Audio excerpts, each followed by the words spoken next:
Today I will build a dimensional floral background. Stay tuned.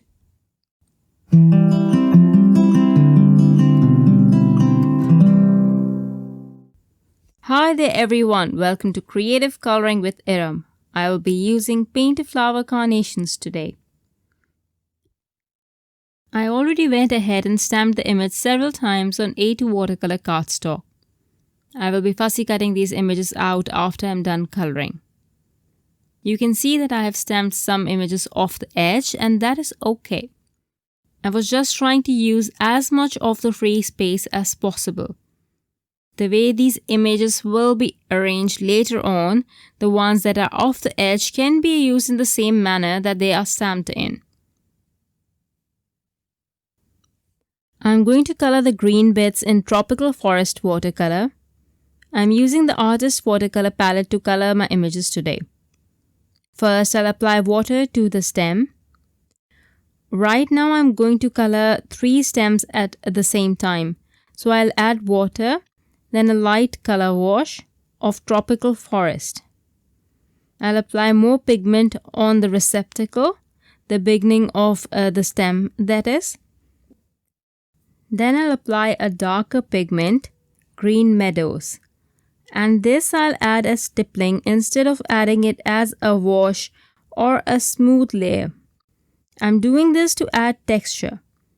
Doing this also saves time and effort of adding layers on layers of color to show shadow or depth. You know, I prefer the easy, carefree watercoloring. Not that detailed watercoloring is a waste of time. It definitely isn't.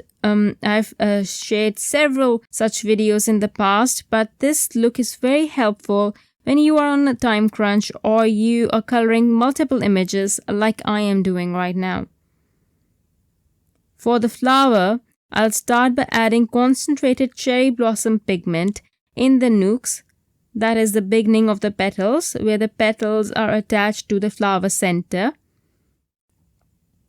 I'll add this pink only to a few petals and leave the remaining as is for now. I'll also add this pigment on folds if there are any very prominent ones or if the area is large enough, but I won't overthink this. Next, I'll use a lighter pigment, same color shade but less concentrated. That is, it will have more water in it. I'll then pull it out, the darker pigment that is. I'll pull out the darker pigment. I'll repeat the same for all the petals that I applied the pink pigment to.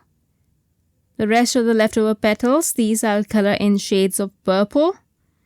I'll follow the same method of applying concentrated pigment and then pull it out with lesser concentration of pigment so that the tips of my flower petals are considerably lighter.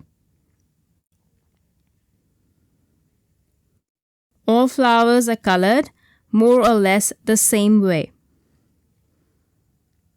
After I'm done coloring the flowers, I'll dry my panel with a heat gun and then fussy cut the images. Now I've taken another A2 watercolor cardstock. You don't have to use a watercolor cardstock for the base, but I'm using this as I didn't have a matching cardstock. I'll now adhere these images with the foam tape that I have here. I'll just randomly place the images to fill up my background. I'll stick these and be right back. I'll use Magenta Dye Ink to stamp the sentiment. Then I'll die cut it with Featured Sentiment Die Set. I colored this piece to layer my sentiment on. I'll cut one end in fishtail cut and adhere it on my card front. I was confused between adding this stamped sentiment or using one of the alphabet dies. But because I was short on time, I used what was ready. What would you have chosen, a stamped sentiment or alphabet dies? I would love to know, so please leave your answers in the comments. I hope you enjoyed the video. Thank you for watching everyone. Bye.